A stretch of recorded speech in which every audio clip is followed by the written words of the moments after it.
Hello everyone, this is Braila Buanan and welcome to the second episode of our Obligations and Contracts series. In this video, we're gonna talk about the 4 essential requisites of an obligation. In the previous video, we talked about what is an obligation. We discussed the 3 elements: to give, to do, and not to do. We discussed also why an obligation is a juridical necessity. And lastly, the difference between civil and natural obligations. So what are the 4 essential requisites of an obligation? So first, we have the active subject. Next is passive subject, the object or prestation. And lastly, the juridical tie. So first, the active subject. This is the party who should benefit from the obligation. This is the party who has the right to demand the performance or fulfillment of the obligation. This party is called the creditor. So next is the passive subject. This is the party who should perform the obligation. This is the party who has a duty to give, to do, or not to do a certain thing in favor of the active subject. This party is called the debtor. Now you may wonder that the person who is obliged to perform or fulfill the obligation is called passive subject instead of active subject. Now for purposes of naming the subjects of the obligation, you should look as to who is the one who has the right to demand the performance or fulfillment of the obligation. The active subject is called active because he has the right to demand. Again, you should look into the person who has the right to demand and not the one who should perform the obligation. Now let's go to the object or prestation. This is simply the subject matter of the obligation, which is to give, to do, or not to do something. For juridical tie, which is also called the efficient cause, it is the tie that binds the parties to an obligation. You can easily identify the tie by knowing the source of the obligation, which will be discussed in our next episodes. But for now, these are law, contracts, quasi-contracts, delicts, and quasi-delicts. Now let's take at some examples. First, for unilateral obligations, we have the obligation to pay taxes. We know that businesses or individuals who earn income generally has the obligation to pay taxes. It's an obligation imposed to us by law, and you can find this obligation under our tax code. So in case of taxes, the individual or business is the passive subject. The individual or business is the debtor. He's the one who is liable to pay taxes. Now in this case, the active subject is the government. The government has the right to demand taxes from businesses or individuals.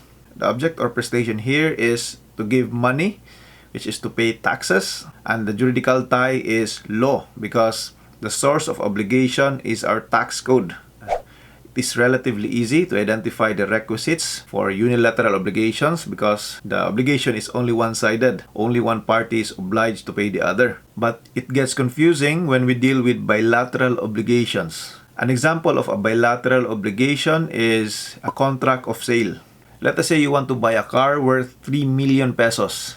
In this case, you entered into a contract of sale. You have the obligation to pay 3 million pesos to the car dealer, and the car dealer has the obligation to deliver to you the car.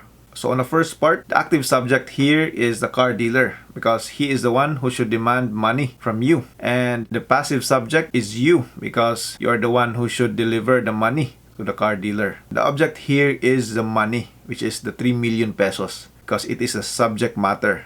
You have the obligation to give 3 million pesos to the car dealer. And the juridical tie here is a contract because the source of obligation is your contract of sale.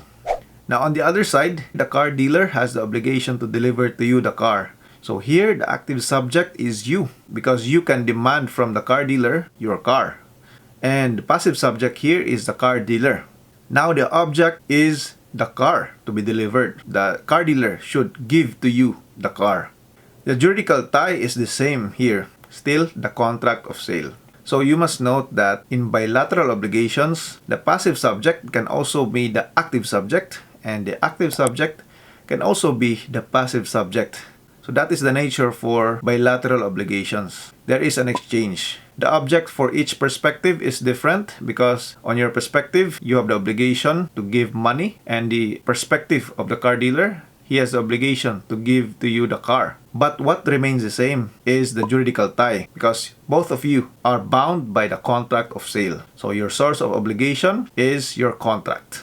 So that's it for this video. I hope you learned something, and if you have questions, just comment them down in the comment section. And I hope there's nothing confusing about bilateral obligations because of its two perspectives. So again, the 4 essential requisites of an obligation is: first, active subject or the creditor, the passive subject or the debtor, the object or prestation, and lastly, the juridical tie. So I really hope that you like this video, and please don't forget to click that subscribe button, because in our next episodes, we will discuss the different sources of obligations. So see you there.